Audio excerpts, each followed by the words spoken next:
부처님의 생애에 대한 내용입니다. 과거, 현재인 과경 마지막 내용으로 눈을 감고 편안히 내용을 들으셔도 좋습니다.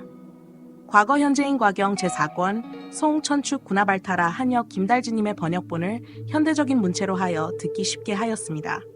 시작합니다. 그 당시 한 부잣집 아들 중에 야사라는 청년이 있었다. 그는 매우 총명하고 영리했으며 세속적으로도 큰 복을 타고난 인물이었다. 인도 대륙 전체에서 손꼽히는 재상가였기 때문에 하늘의 보물로 만든 관과 장식품을 착용하고 있었으며 금으로 만든 신발은 너무 귀해서 값으로 따질 수조차 없었다. 어느 날 밤 그는 여러 기녀들과 즐겁게 어울리다가 각자 잠든 뒤 홀로 잠에서 깨어났다. 눈을 떠 주변을 보니 기녀들은 여기저기 흐트러진 자세로 자고 있었다. 어떤 이는 엎드려 있고 어떤 이는 등을 대고 누워 있었다. 머리카락은 엉켜 있었고 침을 흘리고 있었으며 악기와 옷 장식들은 흐트러지거나 뒤엉켜 있었다. 그 모습은 더럽고 질서 없으며 환락의 잔재로 가득했다. 그 모습을 보고 야사는 혐오감과 허무함을 느끼며 스스로에게 말했다.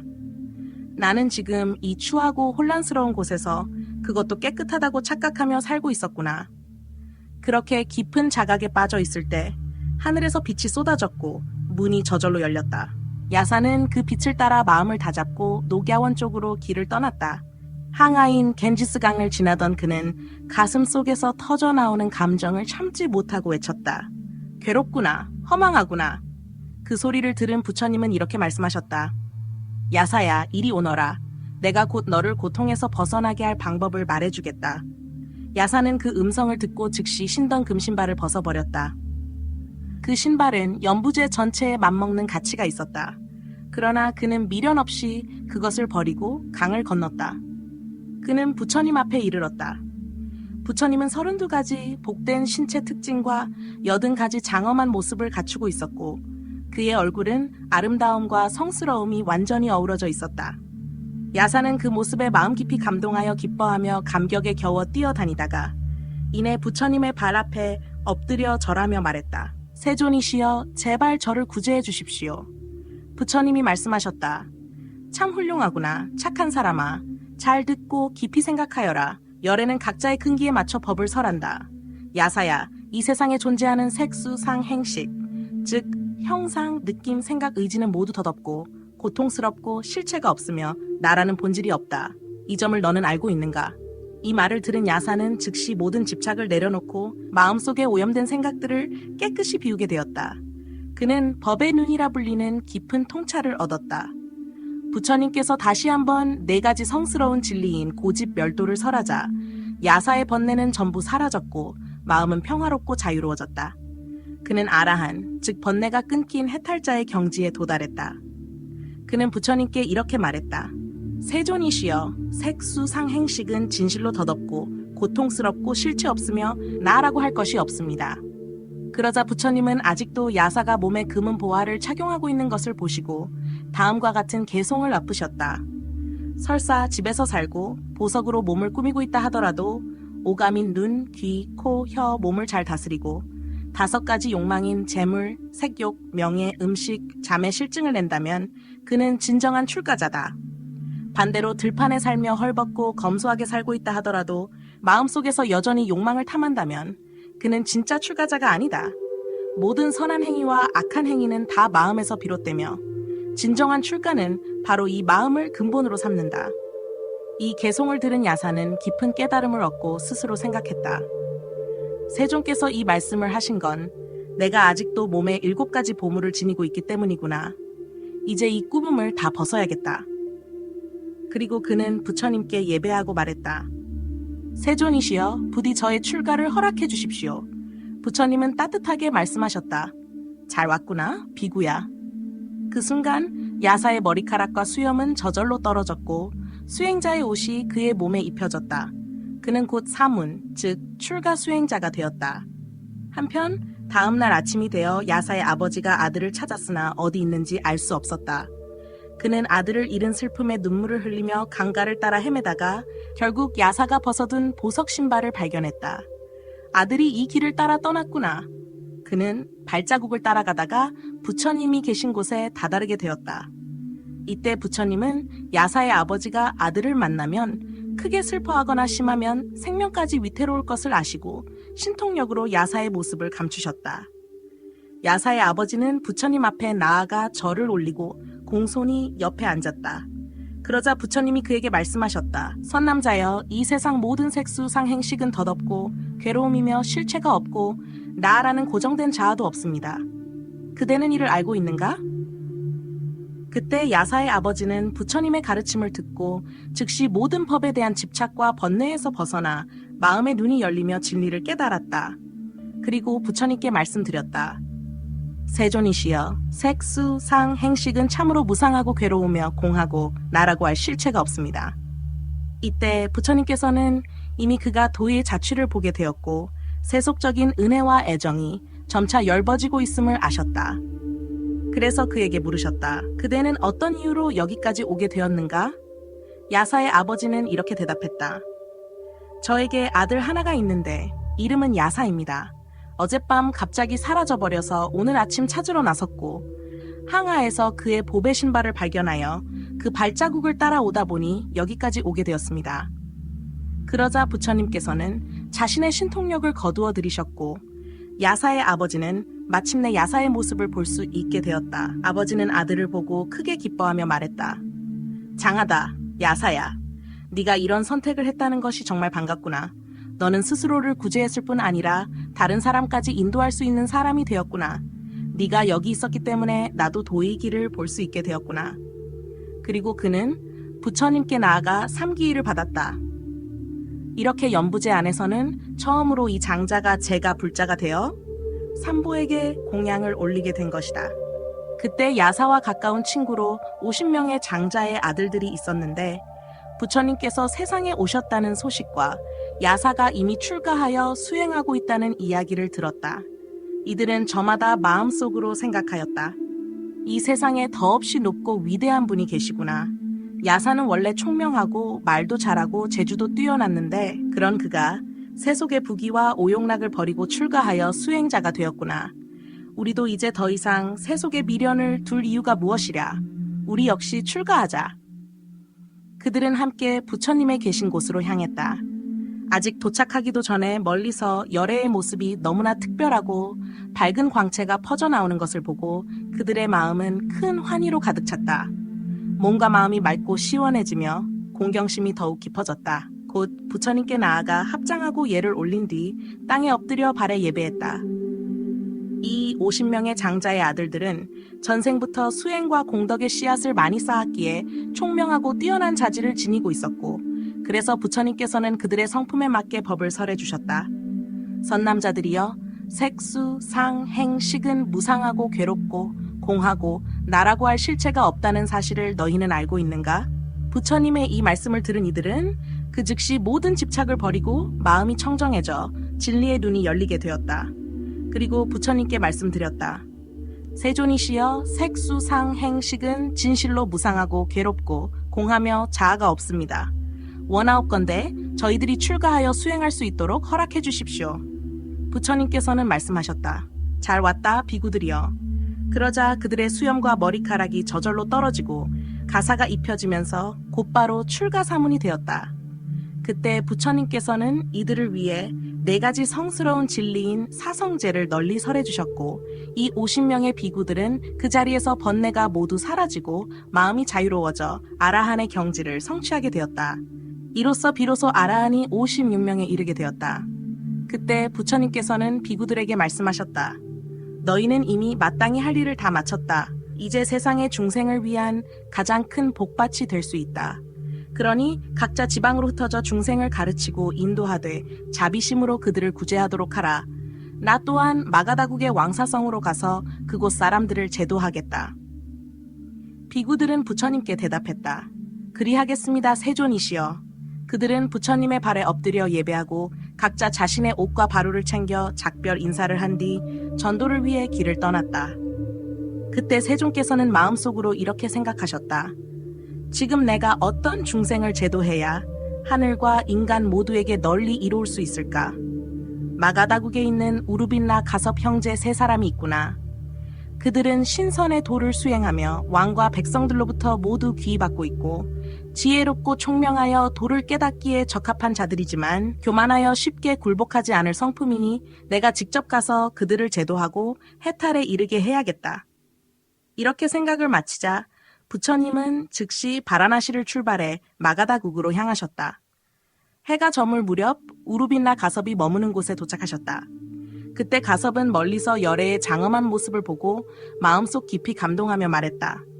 젊은 사문이여, 어디서 오셨습니까? 부처님께서 대답하셨다. 저는 바라나시에서 마가다국으로 가는 길입니다. 날이 저물었으니 하룻밤 묵고 갈 수 있겠습니까? 가섭이 말하였다.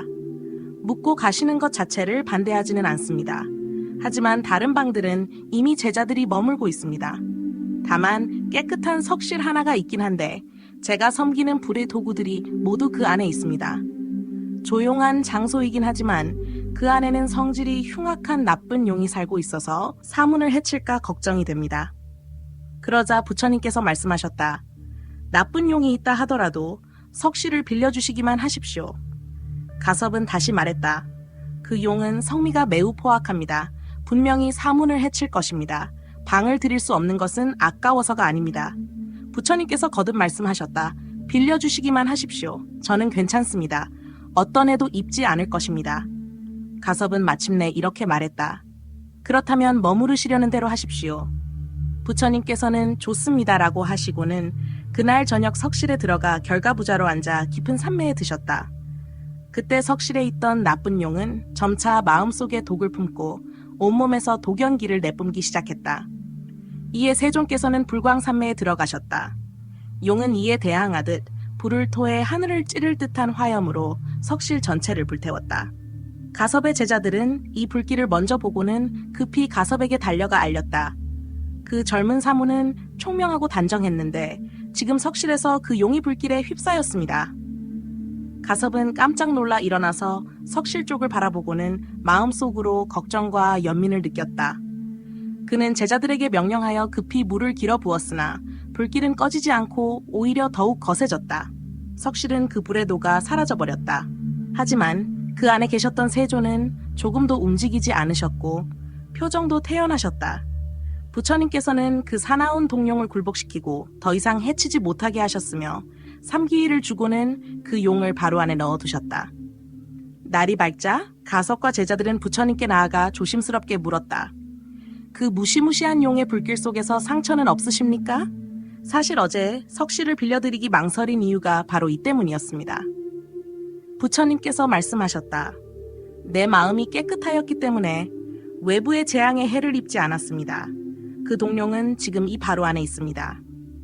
부처님께서 그 바루를 들어 보여주시자 가섭과 제자들은 깜짝 놀랐다.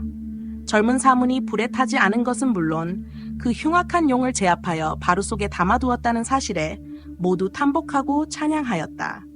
그러나 가섭은 여전히 이렇게 말했다. 이 젊은 사문이 아무리 신통력이 있다 하더라도 본래 내가 수행해온 도에는 미치지 못할 것이다. 그때 부처님께서 가섭에게 말씀하셨다. 나는 이곳에 잠시 머물고자 합니다. 가섭이 대답하였다. 좋습니다. 뜻대로 하십시오. 그리하여 열애께서는 그 이튿날 밤 한 나무 아래 앉아 계셨다. 그 밤에 사천왕들이 부처님께 와서 함께 법을 들었고 그들 각자가 밝은 광명을 내어 사방을 비추니 그 빛은 해와 달보다도 찬란했다. 이 모습을 멀리서 본 가섭은 밤에 일어나 하늘 가득한 빛이 열애 곁에 있는 것을 보고 제자들에게 말했다. 저 젊은 사문도 불을 숭배하는구나. 다음 날 아침 가섭은 부처님께 나아가 물었다. 사문이여, 당신도 불을 섬기십니까? 부처님께서는 말씀하셨다. 아닙니다. 그것은 사천왕들이 밤에 와서 법문을 들었고 그들이 비춘 광명이었습니다. 그 후 가섭은 제자들에게 이렇게 말했다. 저 젊은 사문은 위대한 덕을 지닌 자로구나. 하지만 그럼에도 불구하고 나의 도가 더 진실하다. 셋째 날 밤 하늘의 신인 석재환인이 내려와 법문을 들었고 찬란한 광명을 뿜어냈다. 그 빛은 마치 떠오르는 해처럼 밝았다. 가섭의 제자들이 이 광명을 멀리서 보고 그것이 열애 곁에 있는 것을 확인하곤 스승에게 이렇게 보고했다. 젊은 사문이 틀림없이 불을 숭배하고 있습니다. 이튿날 아침 가섭은 부처님의 거처로 가서 물었다. 사문이여, 당신은 틀림없이 불을 섬기고 있지 않습니까? 부처님께서는 이렇게 답하셨다. 아닙니다. 어젯밤에는 석재 환인이 내려와서 제 곁에서 법문을 들었고 그 광명은 바로 그 때문이었습니다. 이 말을 들은 가섭은 제자들에게 다시 이렇게 말했다. 그 젊은 사문이 아무리 뛰어난 덕을 가졌다고 해도 본래 내 도의 참됨에는 미치지 못한다. 넷째 날 밤, 이번에는 대범천왕이 내려와 법문을 들으며 큰 광명을 뿜었는데 그 밝기는 마치 한낮과 같았다. 가섭은 밤에 일어나 열의 곁에서 빛나는 이 광명을 보고 생각했다. 이 젊은 사문은 분명히 불을 섬기고 있구나. 다음 날 아침 부처님께 나아가 이렇게 물었다. 사문이여, 당신은 틀림없이 불을 숭배하고 있지 않습니까? 부처님은 대답하셨다. 그렇지 않습니다. 어젯밤에 대범천왕이 내려와 법문을 들었는데 그 광명이 바로 그 때문입니다. 가섭은 마음속으로 이렇게 생각했다. 이 젊은 사문이 아무리 신령하고 신비롭다 해도 본래 내 도의 참됨만은 못하다. 가섭의 500명 제자들은 평소에 3가지 불을 섬기고 있었기 때문에 이튿날 새벽 각자 불을 피우려 했다. 그런데 아무리 해도 불이 붙지 않았다. 모두 가섭에게 와서 이 이상한 상황을 이야기했다. 가섭은 이를 듣고 생각했다. 이건 분명 그 사문이 한 일일 것이다. 그래서 제자들을 데리고 부처님께 가서 이렇게 말했다.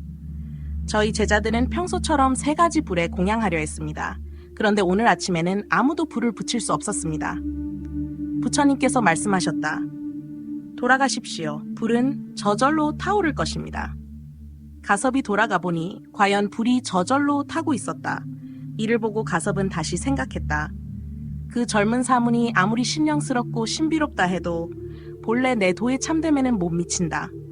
제자들이 불 공양을 마치고 불을 끄려 했는데 이번에는 불이 꺼지지 않았다.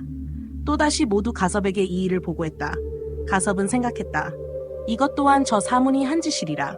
곧바로 부처님께 가서 말하였다. 우리 제자들이 불을 끄려 했지만 불이 꺼지지 않았습니다. 부처님께서는 대답하셨다. 돌아가십시오. 불은 저절로 꺼질 것입니다. 가섭이 돌아가 보니 정말로 불은 이미 꺼져 있었다. 그러고도 그는 다시 이렇게 생각했다. 그 젊은 사문이 아무리 신령스럽고 미묘하다 해도 내 도의 진리에는 미치지 못한다. 당시 가섭 본인도 3가지 불에 공양하고 있었기에 그날 새벽 불을 피우려 했는데 역시 불이 붙지 않았다. 그는 즉시 생각했다. 이것도 분명 저 사문의 짓이다. 부처님께 가서 이렇게 말했다. 오늘 아침 제가 불을 피우려 했는데 불이 붙지 않았습니다. 부처님께서 말씀하셨다. 돌아가십시오.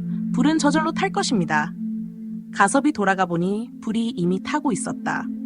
그리고 다시 생각했다. 이 젊은 사문이 아무리 신령하고 신비롭다 해도 나의 도에는 미치지 못한다. 그는 불에 공양을 마친 후 불을 끄려 했는데 불이 꺼지지 않았다. 가섭은 다시 생각했다. 이 또한 저 사문이 벌인 일임이 틀림없다. 부처님께 가서 이렇게 말했다. 오늘 아침 불을 피우고 난 뒤에 끄려 했지만 아무리 해도 꺼지지 않았습니다. 부처님께서는 말씀하셨다. 돌아가십시오. 불은 저절로 꺼졌을 것입니다. 가섭이 돌아가 보니 불은 이미 꺼져 있었다. 그는 속으로 이렇게 생각했다. 이 젊은 사문이 아무리 신령하고 신비롭다 해도 본래 내 도의 진실됨에는 미치지 못한다. 그 무렵 가섭의 제자들이 새벽에 장작을 패려 했으나 도끼가 들어 올려지지 않았다. 이에 가섭에게 와서 자세히 그 상황을 보고했다. 가섭은 이 이야기를 듣고 속으로 생각했다. 이것도 분명 그 사문이 한 일일 것이다. 곧 제자들을 데리고 부처님께 가서 이렇게 아뢰었다. 저희 제자들이 아침에 장작을 패려 했는데 도끼가 전혀 들어 올려지지 않습니다. 부처님께서는 대답하셨다. 돌아가십시오. 도끼는 저절로 들어 올려질 것입니다. 가섭이 돌아가 보니 제자들의 도끼가 모두 들어 올려져 있었다. 그는 다시 생각했다. 이 젊은 사문이 아무리 신령스럽고 미묘하다 해도 본래 내 도의 참됨에는 미치지 못한다. 하지만 제자들은 도끼를 들어 올릴 수는 있었지만 이번에는 도끼가 내려오질 않아 장작을 패지 못했다. 그래서 다시 가섭에게 와서 이 일을 상세히 말했다. 가섭은 이를 듣고 생각했다. 이것 역시 그 사문이 한 짓이구나. 곧 제자들과 함께 부처님께 나아가 이렇게 아뢰었다. 저희 제자들이 도끼는 들어 올렸지만 다시 내려오지 않아 사용할 수 없습니다. 부처님께서는 말씀하셨다. 돌아가십시오. 도끼는 저절로 내려올 것입니다. 가섭이 돌아와 확인해 보니 제자들의 도끼는 모두 내려오고 있었다. 그는 속으로 다시 생각했다. 그 젊은 사문이 아무리 신령하고 미묘하다 해도 본래 내 도의 진실함만은 못하다. 이윽고 가섭 자신도 아침에 장작을 패려 했는데 도끼가 올라가지 않았다. 그는 즉시 생각했다. 이것도 분명히 그 사문의 소행이다. 가섭은 부처님께 나아가 이렇게 아뢰었다. 제가 아침에 장작을 패려 했는데 도끼가 전혀 들어 올려지지 않습니다. 부처님께서 대답하셨다. 돌아가십시오. 도끼는 저절로 올라갈 것입니다. 가섭이 돌아와 확인해 보니 도끼는 이미 들어 올려져 있었다. 그는 다시 생각했다. 그 젊은 사문이 아무리 신령하고 미묘하다 해도 본래 나의 도의 참됨에는 미치지 못한다. 그러나 도끼는 올라간 뒤 다시 내려오질 않았다. 가섭은 또다시 생각했다. 이 일 역시 그 사문의 소행일 것이다. 그리고 부처님께 가서 아뢰었다. 제 도끼가 들어 올려지기는 했으나 다시 내려오지 않습니다. 부처님께서 대답하셨다. 돌아가십시오. 도끼는 저절로 내려올 것입니다. 가섭이 돌아가 보니 도끼가 자연스럽게 내려가고 있었다. 그는 또 생각했다. 이 젊은 사문이 아무리 신령하고 미묘하다 하더라도 본래 내 도의 진리만은 못하다. 그는 곧바로 부처님께 이렇게 아뢰었다. 이 젊은 사문께서는 이곳에 계속 머무시며 저와 함께 청정한 수행을 이어갑시다. 방과 옷, 음식은 모두 제가 마련하겠습니다. 이때 부처님은 아무 말씀 없이 조용히 허락하셨다. 가섭은 그 침묵이 허락임을 알아차리고 부처님이 머무는 장소로 돌아가서 곧 사람들에게 명령하였다. 매일 훌륭한 음식을 준비하고 편안한 평상도 마련해드려라. 다음 날 식사 시간이 되자 가섭은 직접 부처님을 청하러 갔다. 그러나 부처님은 이렇게 말씀하셨다. 그대는 먼저 가십시오. 나는 곧 뒤따르겠습니다. 가섭이 먼저 떠난 뒤 잠깐 사이에 부처님은 이미 연부제라는 곳에 이르러 연부 열매를 따 바루에 가득 담아 돌아왔다.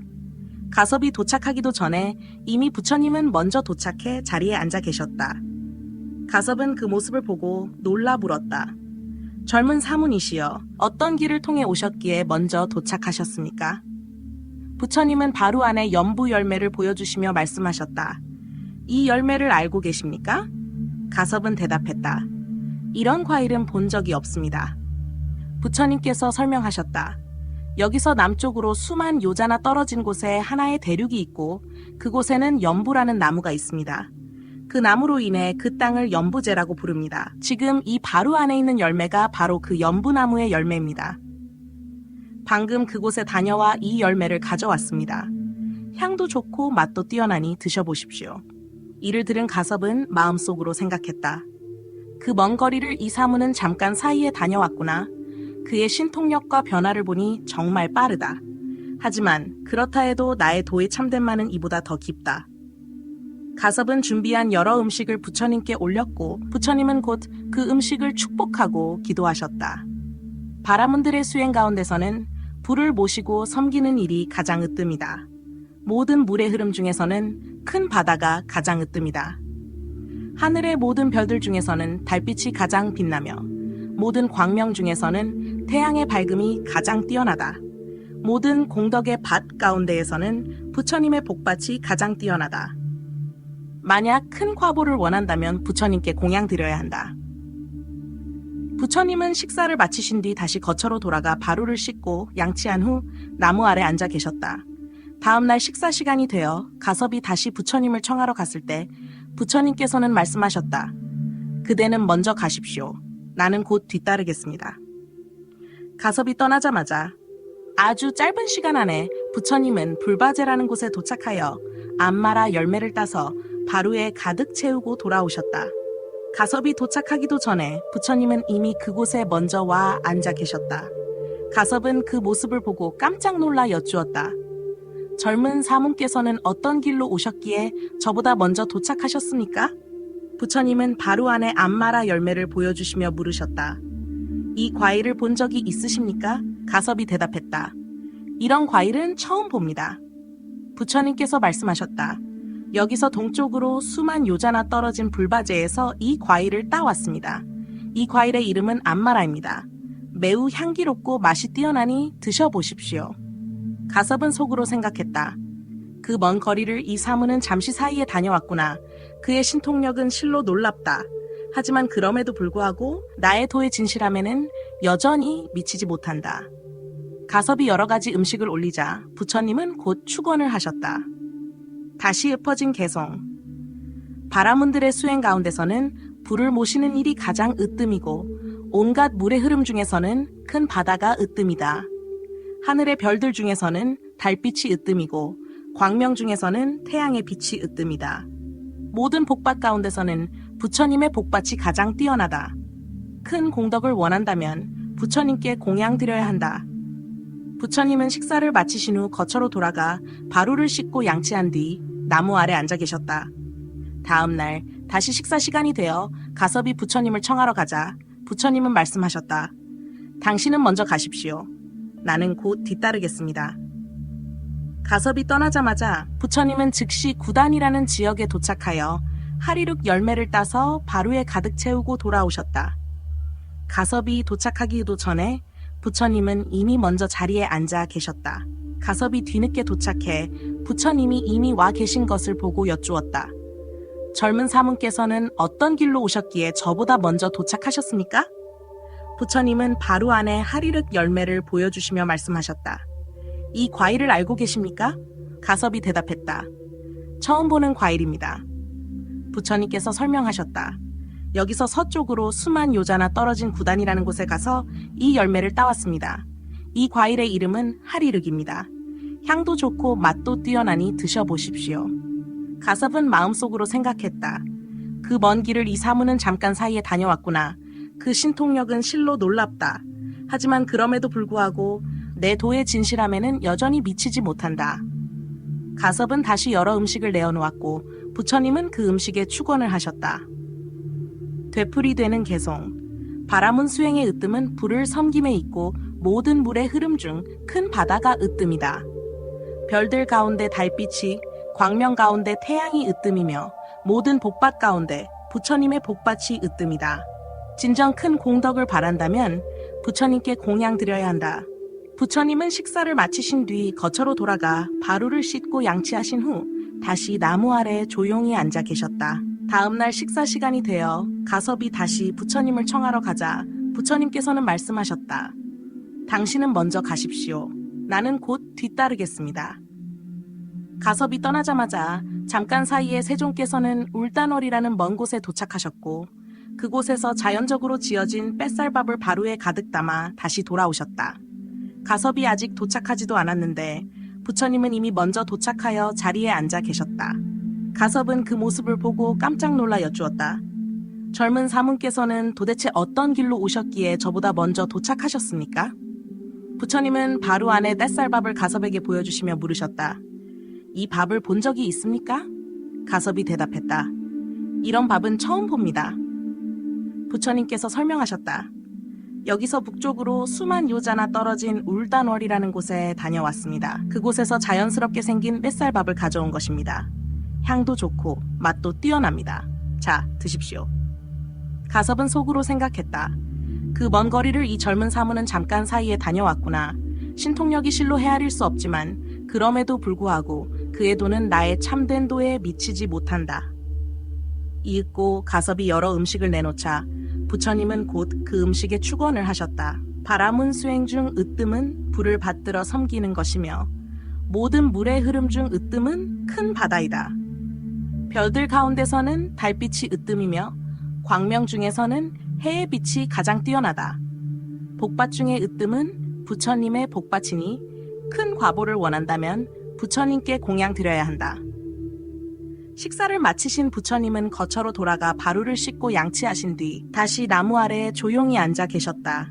다음날 식사 시간이 되어 가섭이 또다시 부처님을 청하러 오자 부처님은 말씀하셨다. 좋습니다. 그리고 이번에는 함께 그 집으로 향하셨다. 집에 도착하자 여러 가지 음식이 차려졌고 부처님은 그 즉시 축원을 하셨다. 바라문 수행의 으뜸은 불을 섬기는 것이고 모든 물줄기 중 바다가 으뜸이다. 하늘의 별들 중 달이 으뜸이고 모든 빛 중 해가 가장 찬란하다. 복받 중에서는 부처님의 복받이 으뜸이니 큰 공덕을 원한다면 부처님께 공양 드려야 한다. 부처님께서는 축원을 마치신 뒤 혼자 밥을 가지고 나무 아래로 돌아가 드셨다. 식사를 마치고 부처님은 속으로 생각하셨다. 물이 필요하구나. 이 마음을 알아챈 석재환이는 마치 힘센 장사가 팔을 굽혔다 펴는 사이처럼 짧은 시간 안에 하늘에서 내려와 부처님께 다가왔다.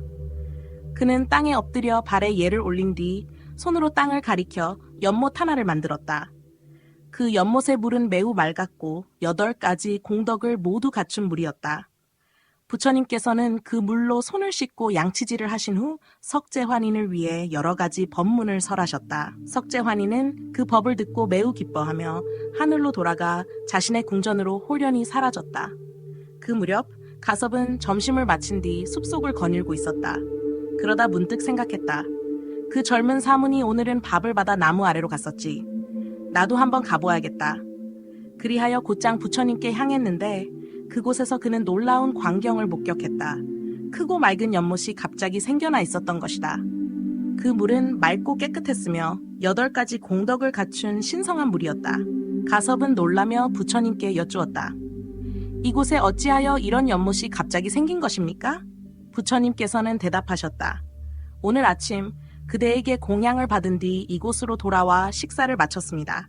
그리고 손을 씻고 양치하고 바루를 씻으려고 하며 물이 필요하구나 하고 생각했지요. 그 순간 석재환인이 내 뜻을 알고 하늘에서 내려와 손으로 땅을 가리켜 이 연못을 만들어 주었습니다. 가섭은 그 물을 바라보며 부처님의 말씀을 듣고 다시 생각했다. 이 젊은 사문은 참으로 크고 거룩한 덕을 지녔구나. 그래서 하늘의 상서로움까지 이끌어낼 수 있었던 것이구나. 하지만 그래도 내 도의 참됨에는 미치지 못한다.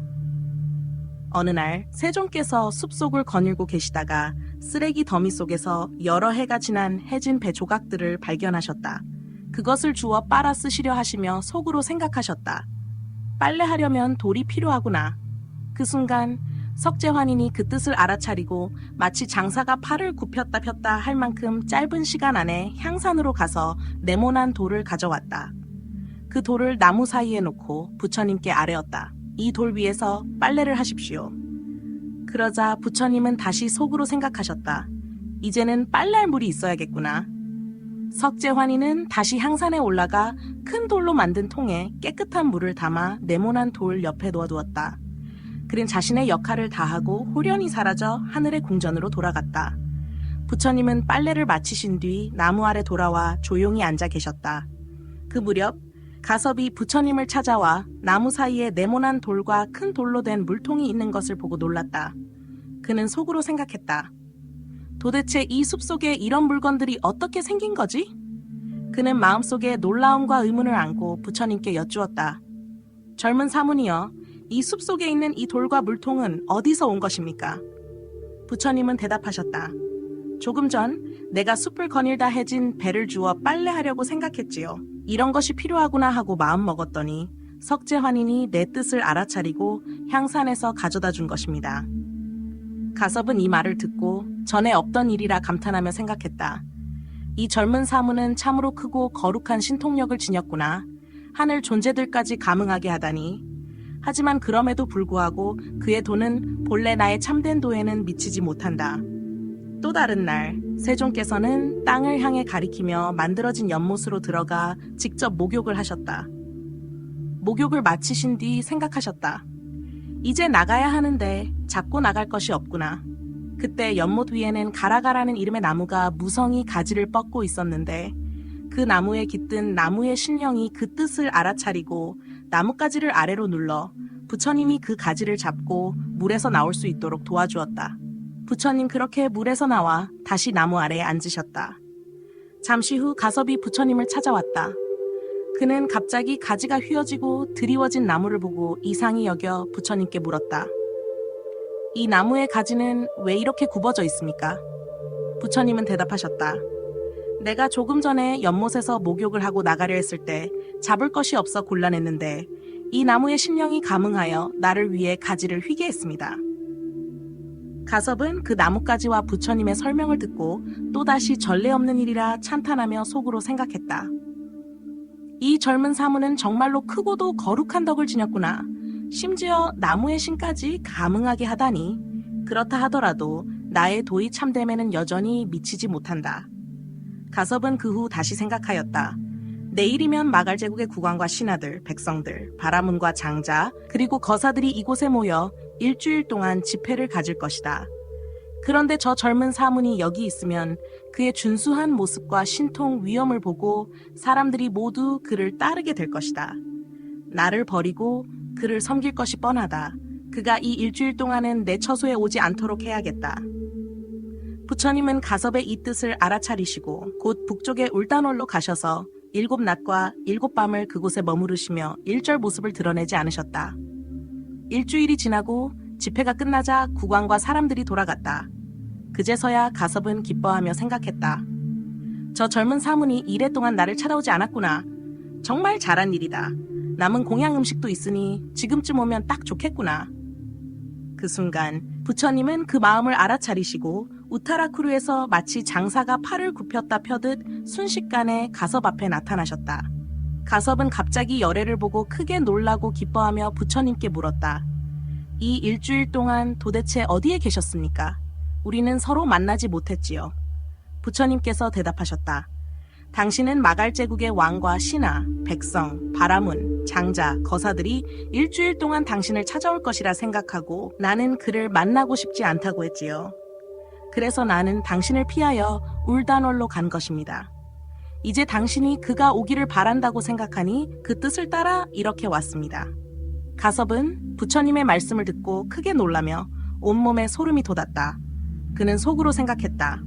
이 젊은 수행자가 내 마음을 알고 있다니 참으로 대단한 인물이로다.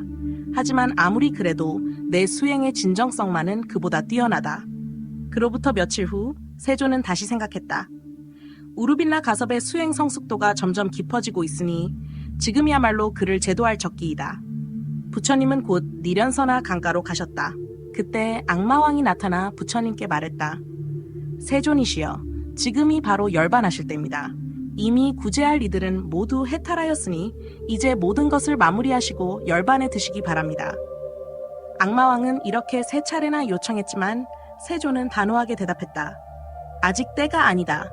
내 가르침을 따르는 비구, 비구니, 우바세, 우바이 사부대중이 아직 완전히 정비되지 않았으며 제도해야 할 존재들도 여전히 남아있다.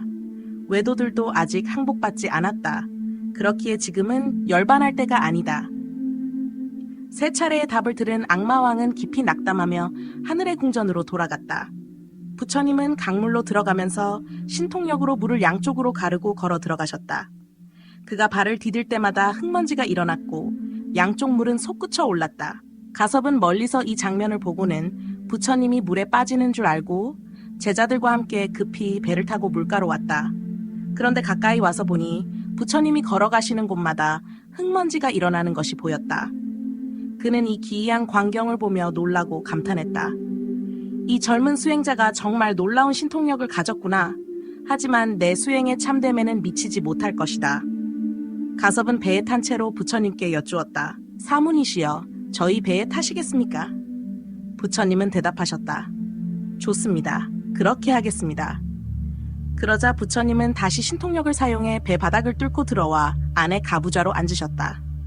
가섭은 바닥을 뚫고 들어왔음에도 물이 새지 않는 것을 보고 또 한 번 감탄하며 속으로 생각했다. 정말 신통력은 대단하구나. 그래도 내가 이룬 아라한의 경지에는 못 미친다. 그러자 부처님이 말씀하셨다. 가섭이여, 당신은 아직 아라한이 아니며 아라한에 도달하는 길조차 밟고 있지 않습니다. 그런데 어찌하여 그리도 자만하고 있습니까? 가섭은 이 말을 듣고 부끄러움과 두려움에 온몸에 털이 곤두섰다. 이 젊은 사문이 내 마음을 정확히 꿰뚫어 보고 있구나.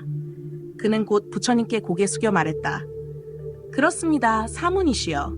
당신은 저의 마음을 꿰뚫어 보셨습니다. 부디 저를 제자로 받아주십시오. 부처님은 이렇게 답하셨다.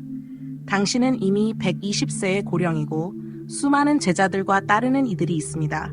또 왕과 신하, 백성들에게 존경을 받고 있지요. 만약 나에게 귀의하기로 결심했다면 먼저 제자들과 함께 깊이 상의하십시오. 가섭은 말했다. 알겠습니다. 말씀대로 하겠습니다. 하지만 제 마음은 이미 결정되었기에 단지 형식적으로 제자들과 상의할 뿐입니다. 그는 곧장 원래의 장소로 돌아가 제자들을 모두 불러 모으고 말했다.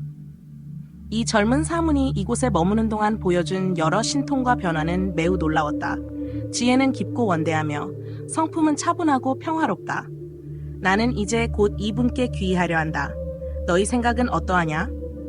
제자들은 입을 모아 대답했다. 저희가 배운 모든 것은 존자의 은혜 덕분입니다. 만약 존자께서 귀의하신다면 저희도 따를 뿐입니다. 그분이 보여주신 여러 놀라운 현상들을 보았기에 그분의 법을 따르겠다는 결정에 의문은 없습니다. 이 말을 들은 가섭은 제자들과 함께 부처님께 나아가 공손히 아뢰었다. 저와 제자들은 이제 귀의하기로 결정하였습니다. 부디 큰 신성께서 저희를 받아주시기를 간청드립니다. 부처님께서 말씀하셨다. 잘 왔다, 비구여. 그 말씀이 떨어지자마자 가섭의 수염과 머리카락이 저절로 떨어지고 가사가 몸에 입혀져 곧바로 출가한 사문이 되었다. 세종께서는 가섭에게 사성제의 진리를 설하셨고 가섭은 그 설법을 듣고 번뇌의 티끌을 버리고 생사의 고통에서 벗어나 깨달음을 얻었다. 결국 점차 수행을 기피하여 아라한의 경지에 이르렀다. 그때 가섭의 500명의 제자들도 그들이 스승으로 섬기던 가섭이 출가하여 부처님의 제자가 된 것을 보고 마음속 깊이 기뻐하며 자신들도 출가를 원하게 되었다. 그들은 부처님께 나아가 아뢰었다. 저희의 큰 스승께서 이미 부처님의 제자가 되어 사문이 되셨사옵니다. 저희도 스승을 따라 배우고 싶습니다. 부디 저희 또한 출가를 허락하여 주옵소서. 부처님께서 말씀하셨다. 잘 왔다, 비구들이여. 이 말씀이 떨어지자 그들 역시 수염과 머리칼이 저절로 떨어지고 가사가 몸에 입혀져 곧바로 사문이 되었다.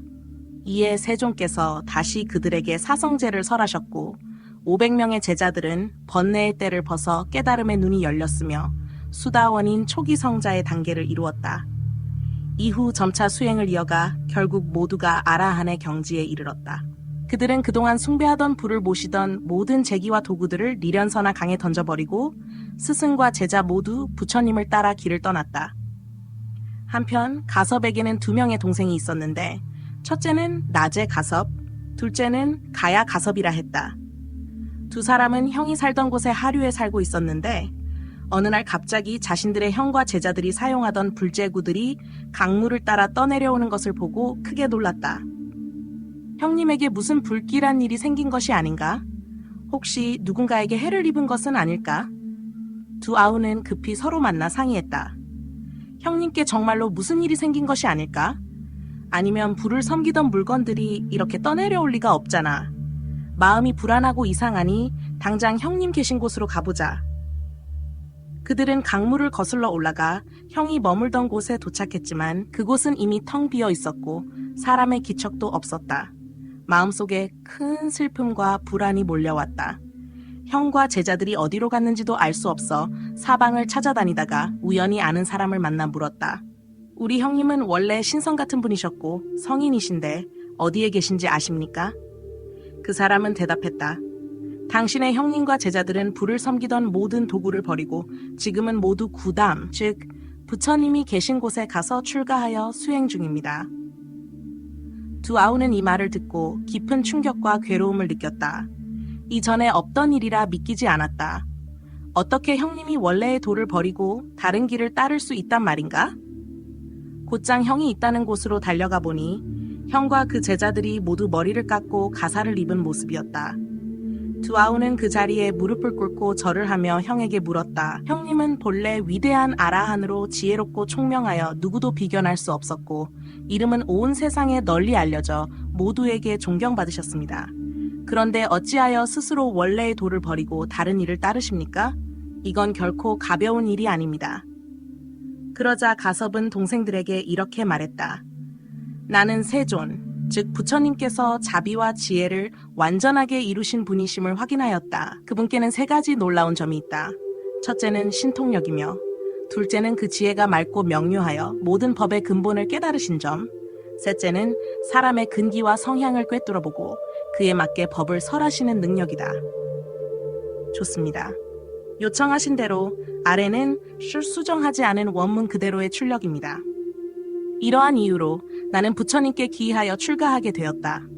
나는 비록 이전에 왕과 신하, 백성들에게 존경을 받았고 세상의 어떤 논변도 꺾을 수 있었지만 그것으로는 생사윤회를 끊을 수 없었다. 오직 열애의 가르침만이 생사의 뿌리를 끊고 해탈을 이룰 수 있다. 이처럼 위대하고 존귀하신 분을 만나고서도 그분의 높고 빛나는 본보기를 따르지 않는다면 그것은 마음이 없는 것이며 눈이 없는 것이나 다름없다. 두 아우는 이 말을 듣고 아뢰었다. 동생들은 가섭의 말을 듣고 감탄하며 말했다. 형님의 말씀이 사실이라면 틀림없이 부처님은 모든 진리를 완전히 깨달으신 분입니다.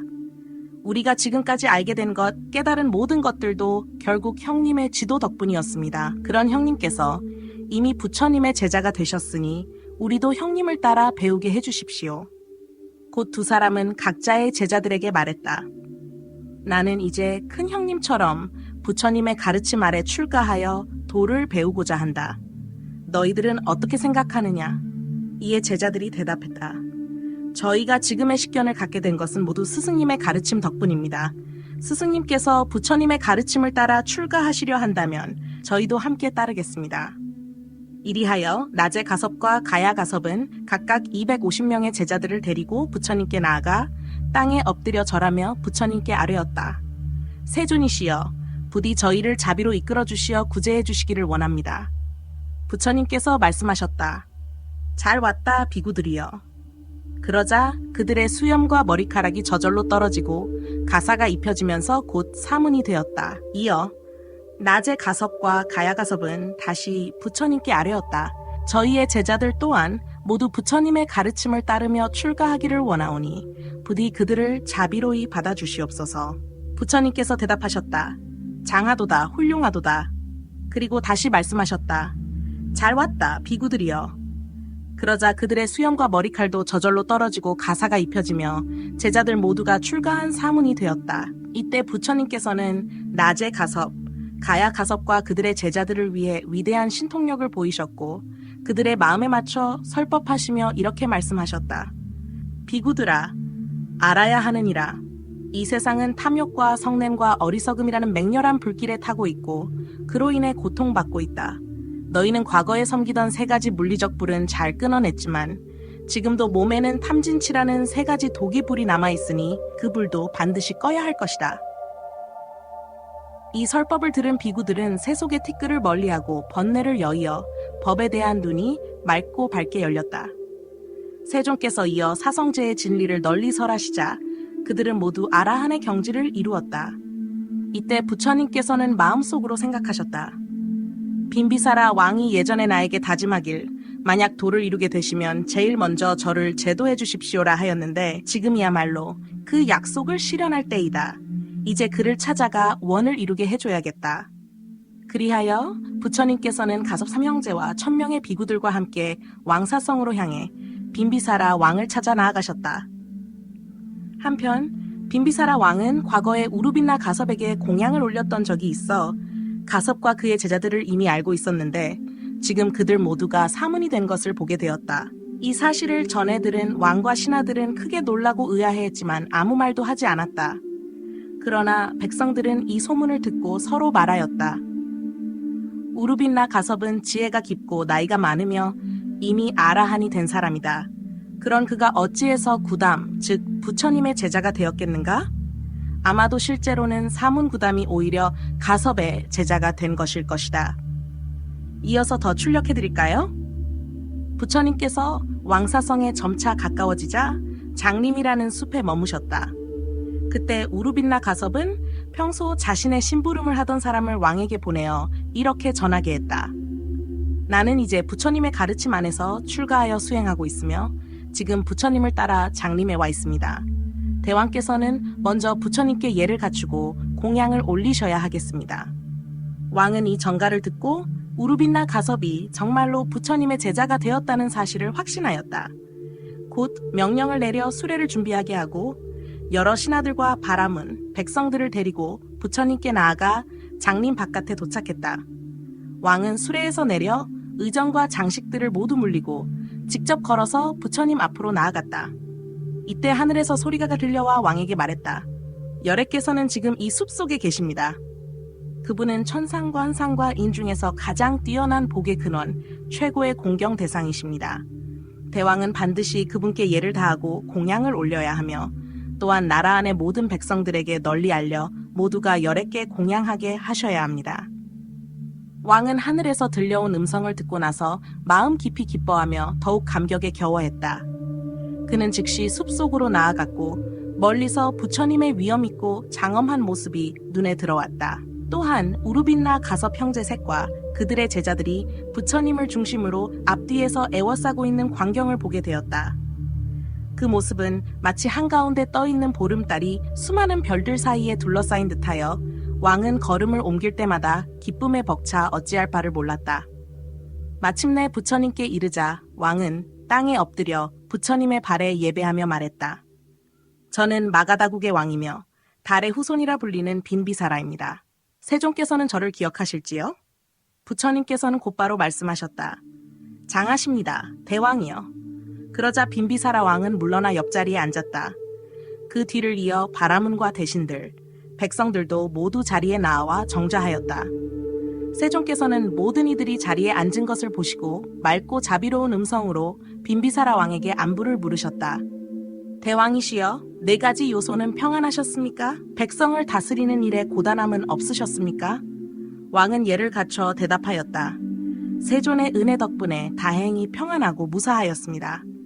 이때 왕과 함께한 고귀한 바람문들, 귀족, 장자, 대신들과 백성들은 가섭이 부처님의 제자가 되어 있는 모습을 보고 놀라며 서로 말했다.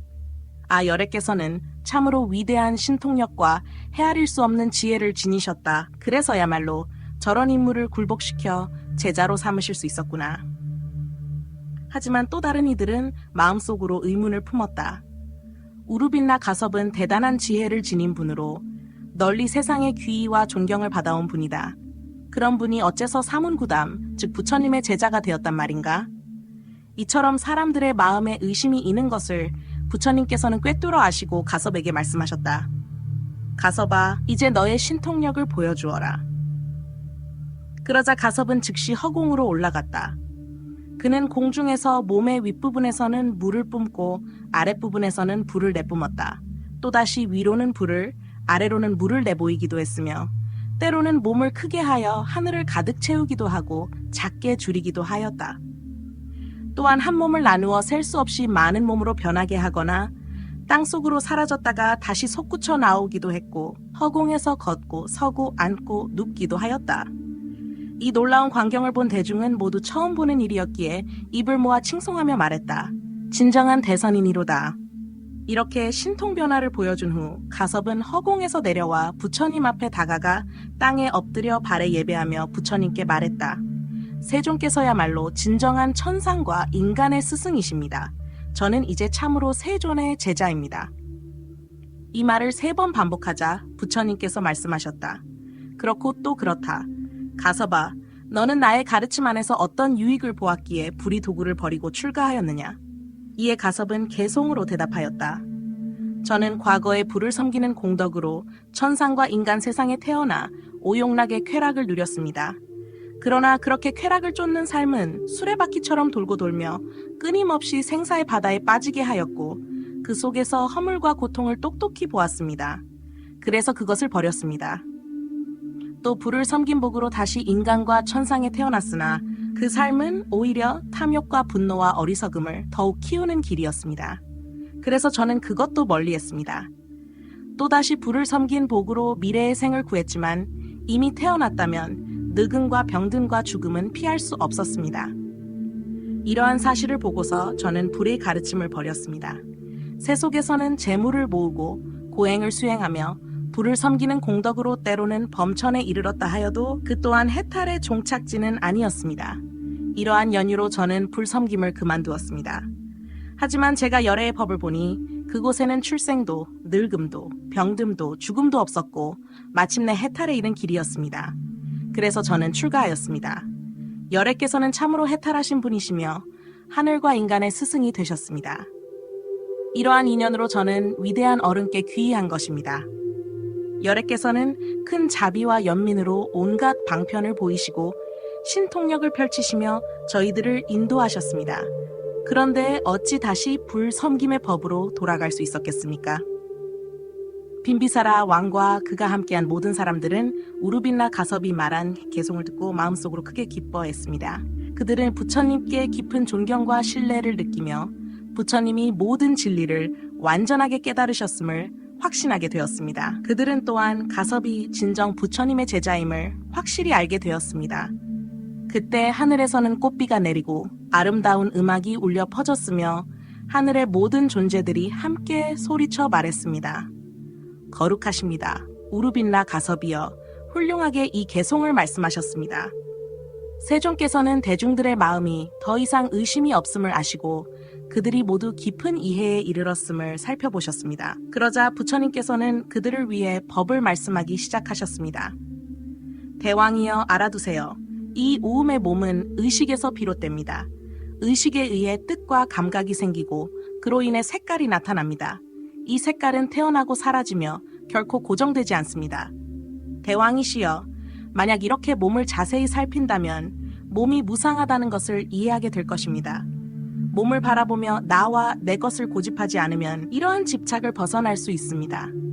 만약 색깔을 잘 살펴서 나와 내 것이라고 여기는 마음을 버리면 바로 그 색깔의 변화에서 괴로움이 생긴다는 것을 알게 될 것입니다.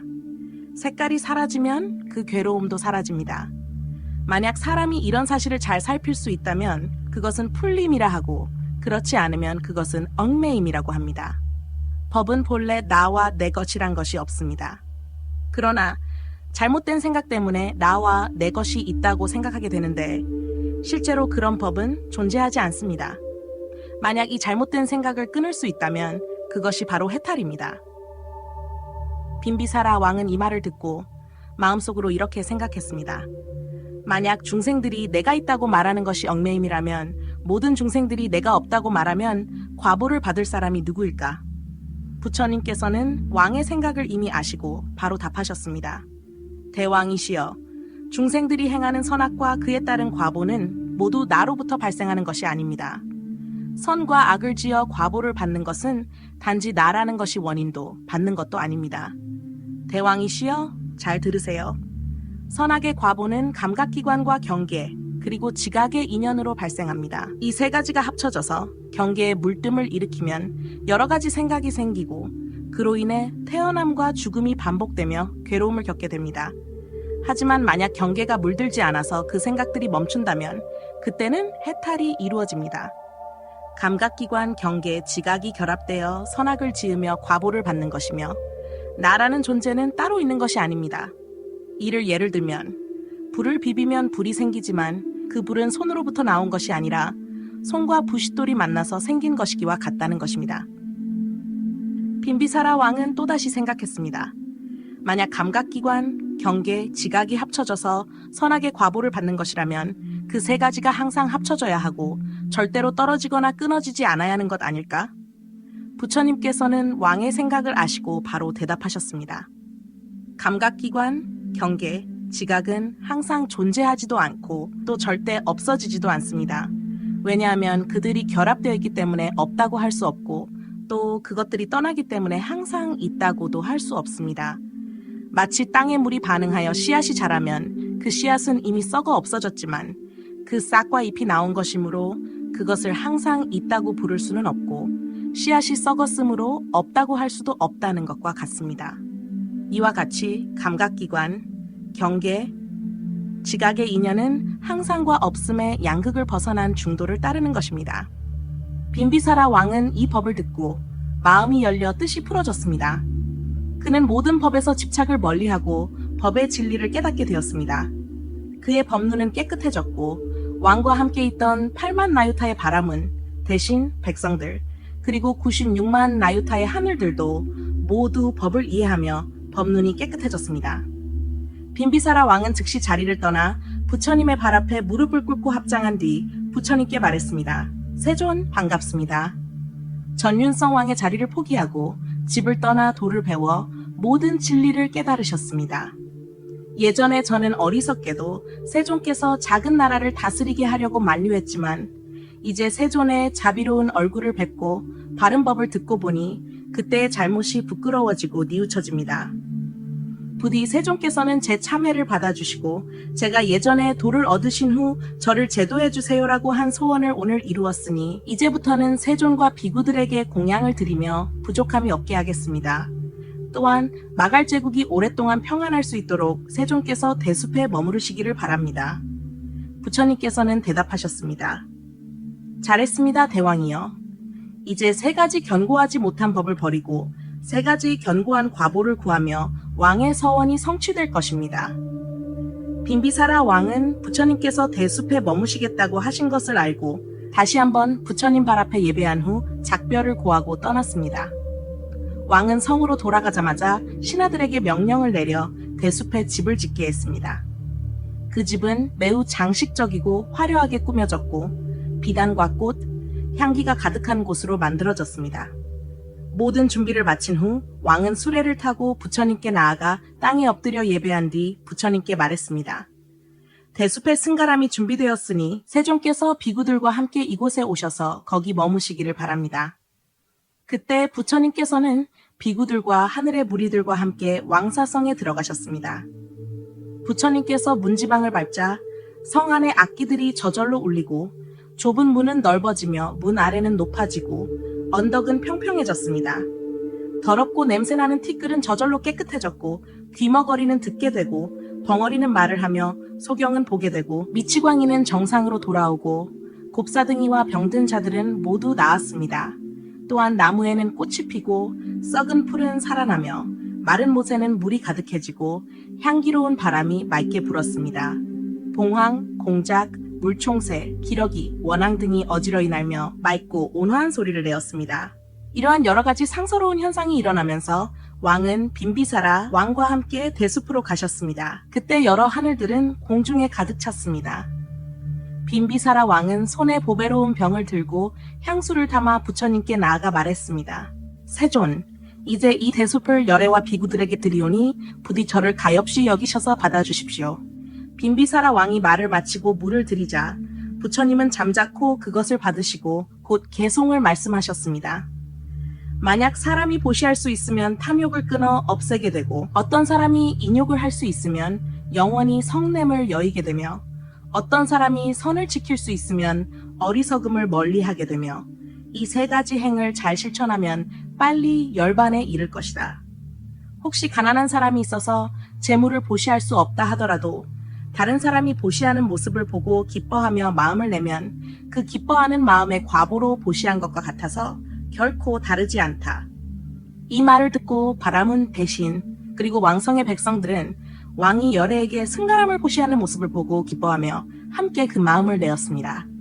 빈비사라 왕은 승가람을 보시한 후 마음속으로 크게 기뻐하며 땅에 엎드려 발에 예배하고 다시 자신의 거처로 돌아갔습니다. 빈비사라 왕은 여러 왕들 중 최초로 부처님을 배웠으며 대나무 동산의 승가람은 최초의 승가람으로 알려지게 되었습니다. 그때 부처님은 비구들과 함께 대나무 동산의 승가람에 머무셨습니다. 그 시점에 왕사성에 2명의 바라문이 있었습니다. 그들은 지혜가 뛰어나고 모든 의론에 능통했으므로 논쟁에서 한 번도 이기지 못했습니다. 첫 번째 바라문은 구율성씨를 가진 우바실사라는 이름의 인물로 어머니의 이름이 사리였기 때문에 사람들은 그를 사리불이라고 불렀습니다. 두 번째 바라문은 목건련 성씨를 가진 목건라야나라는 인물로 역시 매우 뛰어난 지혜를 지닌 사람이었습니다. 사리불과 마우드 갈라야는 각자 100명의 제자를 두고 있었고 둘 다 널리 나라 사람들에게 존경받는 인물이었습니다. 이 두 사람은 서로 깊은 우정을 나누며 매우 친하게 지냈고 서로에게 맹세하였습니다.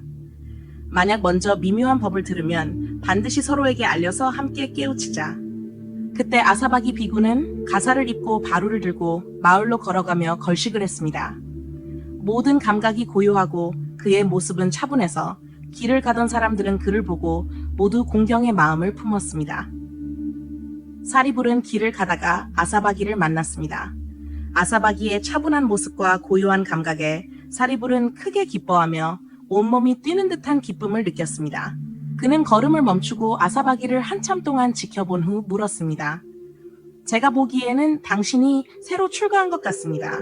그런데 이렇게 모든 감각을 잘 잡고 위험 있는 모습을 유지하고 있네요. 궁금한 것이 있습니다. 당신은 어떤 스승에게 배웠으며 그 스승께서는 어떤 법을 가르치셨나요? 아사바기는 차분히 대답했습니다. 저의 큰 스승은 일체의 진리를 깨달으신 감자 성바지이십니다. 그분은 하늘과 인간을 모두 가르치시며 지혜와 신통력이 뛰어나신 분입니다. 저는 나이가 어리고 도를 배우기 시작한 지 얼마 되지 않았습니다. 그래서 열애의 미묘한 법을 깊이 알지는 못하지만 제가 아는 바를 당신께 말씀드리겠습니다. 그리고 그는 개송을 읊었습니다. 모든 법의 근본은 인연에 의해 생기며 주체가 따로 없으니 이를 깨달을 수 있다면 진정한 도를 얻은 것이다. 사리불은 이 말을 듣자마자 깨달음을 얻었습니다. 그는 모든 법에 대한 잘못된 생각을 버리고 자신의 마음과 감각이 정화된 것을 느끼며 깨달았습니다. 이제 그는 중생들이 모두 나라는 집착에서 벗어나지 못하고 그것 때문에 생사에 휘말리고 있다. 만약 나라는 생각을 없애면 내 것에 대한 집착도 사라진다. 마치 햇볕이 어둠을 몰아내듯 나라는 장애물도 제거할 수 있다고 생각하며 이전에 배웠던 것들이 모두 잘못된 소견이었다는 것을 깨달았습니다. 그는 이제 진정한 도를 깨달았다고 느끼며 아사바기 비구에게 절하고 다시 자신의 자리로 돌아갔습니다. 그 후 사리불은 돌아가던 중 마우드 갈랴아야를 만났습니다. 마우드 갈랴아야는 사리불을 보고 그의 감각이 고요하고 안정되어 있으며 얼굴에 기쁨이 가득한 것을 보았습니다. 그는 사리불에게 물었습니다. 당신이 지금의 모습이라면 분명히 미묘한 법을 얻었을 것입니다. 우리는 예전에 서로 미묘한 법을 들으면 반드시 서로에게 알려주자고 맹세하지 않았습니까? 이제 당신이 얻은 것을 나에게도 알려주세요. 사리불은 기쁜 마음으로 대답했습니다. 저는 이제 정말로 미묘한 법을 얻었습니다. 마우드 갈랴아야는 매우 기뻐하며 찬탄했습니다. 잘했습니다. 이제 나를 위해 그 법을 말해주세요. 사리불은 이야기를 시작했습니다. 나는 최근에 한 비구를 만났습니다. 그 비구는 가사와 바루를 들고 마을에 들어가 걸식을 했는데 그의 모든 감각은 고요하고 그의 모습은 매우 차분했습니다. 나는 그를 보고 깊은 공경심을 느꼈고 그곳에 가서 물었습니다. 당신은 새로 출가하신 것 같군요. 이렇게 모든 감각을 잘 다스리고 계시는데 궁금한 것이 있습니다. 당신의 스승은 누구이며 그분은 어떤 법을 가르치셨나요? 아사바기는 차분히 대답했습니다. 저의 스승은 감자 성바지이십니다. 그분은 하늘과 인간의 스승이시며 지혜와 신통력에 있어 비교할 수 없는 분입니다. 제가 아직 도를 배우기 시작한 지 얼마 되지 않았으므로 그분의 미묘한 법을 모두 알 수는 없습니다. 그러나 제가 아는 것만이라도 말씀드리겠습니다. 그리고 그는 다시 그 개송을 읊었습니다. 모든 법의 근본은 인연에 의해 생기며 주체가 따로 없으니 이를 깨달을 수 있다면 진정한 도를 얻은 것이다. 사리불은 이 말을 듣고 다시 한번 깨달음을 얻었고 자신의 마음이 크게 기뻐하는 것을 느꼈습니다. 그때 대목걸려는 사리불이 말한 법의 내용을 듣고 나서 모든 잘못된 생각을 버리고 법의 눈이 깨끗해졌습니다. 그리고 사리불과 대목걸려는 각각 부처님의 법에서 깊은 깨달음을 얻은 후 서로 함께 말했습니다. 우리는 이제 부처님의 법을 통해 큰 이익을 얻었으니 이제 부처님에게 가서 출가를 요청해야겠습니다. 그렇게 말한 후 각자 제자들에게 말했습니다. 우리는 이미 부처님의 법에서 중요한 깨달음을 얻었습니다. 이 법은 세상 그 무엇보다 뛰어난 도입니다. 그래서 우리는 이제 부처님에게 가서 출가를 요청하려고 합니다. 그런데 너희들은 어떻게 할 생각인가? 제자들은 스승에게 대답했습니다. 저희가 가진 모든 깨달음은 스승님 덕분입니다. 만약 스승님께서 출가하신다면 저희도 모두 따르겠습니다. 그래서 사리불과 대목걸려는 200명의 제자들을 이끌고 대나무 숲으로 향했습니다. 그들이 문에 다가갔을 때 멀리 부처님이 보였고 그의 모습은 매우 장엄했습니다. 부처님은 여러 비구들에게 둘러싸여 있었고 그 모습에 사리불과 대목걸려는 큰 기쁨을 느끼며 몸이 들썩였습니다. 부처님은 그들이 자신에게 다가오는 것을 보고 비구들에게 말씀하셨습니다. 여러분, 지금 이 두 사람은 제자들을 이끌고 나에게 와서 출가를 요청할 것입니다. 첫 번째는 사리불이고 두 번째는 대목걸련입니다. 이들은 나의 법에서 중요한 제자가 될 것입니다. 사리불은 지혜에서 최고가 될 것이고 대목걸려는 신통력에서 더할 나위 없이 뛰어난 존재가 될 것입니다. 그 후 사리불과 대목걸려는 부처님 앞에 엎드려 절하고 부처님께 말했습니다. 저는 부처님의 법에서 이미 깨달음을 얻었으니 이제 출가하기를 원합니다. 부디 허락해 주십시오. 부처님은 기쁘게 대답하셨습니다. 잘 왔다, 비구여. 그 말과 함께 사리불과 대목걸련의 수염과 머리카락이 저절로 떨어지고 가사가 몸에 입혀졌으며 그들은 곧 사문이 되었습니다. 그 후 사리불과 대목걸련의 200명 제자들도 스승을 따라 출가를 원하며 부처님께 아뢰었습니다. 저희도 스승님을 따라 출가하고자 하오니 부디 허락해 주십시오. 부처님은 다시 대답하셨습니다. 잘 왔다, 비구들이여. 그 말과 함께 제자들의 수염과 머리카락이 저절로 떨어지고 가사가 입혀지며 그들도 곧 사문이 되었습니다. 이후 부처님은 사리불과 대목걸련을 위해 4가지 진리를 널리 가르쳤고 두 사람은 곧 아라한의 성과를 얻었습니다. 그리고 200명의 제자들도 4가지 진리를 듣고 깨달음을 얻어 그들도 아라한의 성과를 이루었습니다.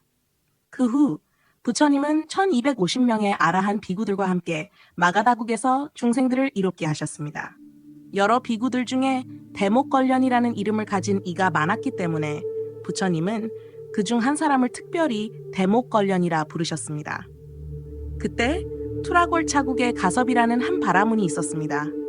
그는 총명하고 지혜로웠으며 4가지 베다 경전을 모두 외울 수 있을 정도로 학문에 뛰어났습니다. 또한 그는 극히 큰 부자였고 많은 보시를 하였습니다. 그의 부인은 매우 아름다웠고 온 나라에서 그와 짝할 사람이 없을 정도였습니다. 하지만 두 사람은 음욕에 대한 생각조차 없었고 같이 잠자리도 하지 않았습니다. 그들은 오랜 시간 동안 선한 뿌리를 쌓아왔기 때문에 세상의 5가지 욕심에서 벗어나 있었습니다. 가섭은 세상이 지겨워졌다고 생각하며 출가의 길을 찾으려고 했습니다. 하지만 그 길이 쉽지 않았습니다. 그래서 그는 집안을 떠나 산속으로 들어갔습니다. 그는 마음속으로 이렇게 다짐했습니다. 모든 부처님께서 출가하여 돌을 닦으셨으니 나도 부처님의 출가를 따르겠다. 그리하여 그는 금실로 짠 값비싼 옷을 벗어버리고 헝클어진 누더기를 입었습니다. 그는 스스로 머리와 수염을 깎고 출가를 결심했습니다. 이 모습을 본 하늘들이 공중에서 그가 출가하는 것을 보고 말했습니다. 선남자여, 감자 성바지로 백정왕의 아들의 이름은 살바실달입니다. 그는 출가하여 돌을 닦고 모든 깨달음을 이뤘습니다. 이제 세상에서는 그를 석가모니라고 부르고 있으며 현재 1250명의 아라한들과 함께 왕사성의 대숲에 머물고 있습니다. 그 말을 들은 가섭은 하늘의 소식을 듣고 기뻐서 몸이 떨리며 곧바로 대숲 속의 승가람으로 향했습니다. 부처님은 가섭이 올 것임을 알고 마음속으로 생각했습니다. 가섭의 선한 뿌리를 보니 그를 제도해야겠다. 이렇게 생각하신 부처님은 곧 가섭을 마중하기 위해 나섰고 자도바에서 가섭을 만나게 되었습니다. 그때 가섭은 부처님의 모습과 위엄을 보고 두 손을 합장하며 말했습니다. 세존이시여, 당신은 진정 모든 깨달음을 이룬 분이며 자비로 중생을 구제하시는 분입니다. 당신은 모든 존재가 의지해야 할 궁극적인 존재입니다. 그리고는 몸을 땅에 던져 부처님의 발에 예배하며 말했습니다. 세존이시여, 이제 당신은 제 큰 스승이시고 저는 당신의 제자입니다. 이렇게 3번 반복하여 말하자 부처님은 대답하셨습니다.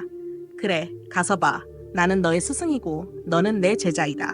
또 부처님은 말씀하셨습니다. 가서봐, 알아야 하리라. 만약 진정으로 깨달음을 이룬 사람이 아니라면 너를 제자로 삼을 수 없고 그 사람은 머리가 깨져 7조각이 될 것이다. 그리고 다시 말씀하셨습니다. 잘했다, 가서봐. 반갑구나. 5가지 욕망으로 이 몸을 받아들이는 것은 큰 고통의 근원임을 알아야 한다. 이 말을 듣자 가섭은 즉시 진리를 깨닫고 아라한의 성과를 얻었습니다.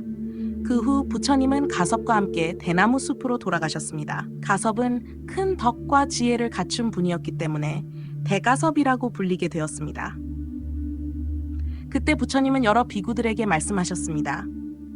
보광열애께서 세상에 오시지 않았을 때에 선의 선인이 누구였는지 아는가? 바로 지금의 내 몸이다.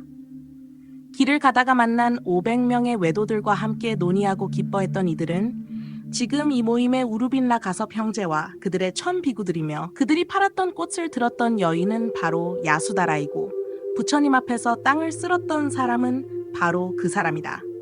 또한 200명이 따라 기뻐하며 도왔던 이름은 지금 이 모임의 사리불과 대목걸련이며 그들의 200명의 제자들도 그들이다. 부처님은 계속해서 말씀하셨습니다. 허공에서 여러 하늘들이 선의 선이니 머리카락을 땅에 깔자 모두 기뻐하며 찬탄했다. 이는 내가 처음 깨달음을 얻고 법의 바퀴를 처음으로 돌렸을 때 녹야원에서 8만 명의 천자들과 빈비사라 왕이 이끌었던 8만 명의 귀족들 96만 명의 하늘들이 나와 함께 기뻐한 그때의 일이다. 너희들은 알아야 한다. 지나간 세상에서 심었던 선한 인연은 한량없는 시간 동안 이어지며 결코 사라지지 않는다. 나는 옛날에 꾸준히 선한 일을 쌓아갔고 큰 서원을 세우며 결코 마음을 흔들리지 않았다. 그 결과 오늘날 나는 모든 깨달음을 이루었으니 너희들도 마땅히 선한 행을 쌓고 돌을 닦아 게으르지 말아야 한다. 이 말을 들은 모든 비구들은 기뻐하며 머리 위에 손을 올리고 예배한 후 자리를 떠났습니다. 석가모니의 과거, 현재인, 과경 마지막 장의 내용이 끝났습니다. 감사합니다.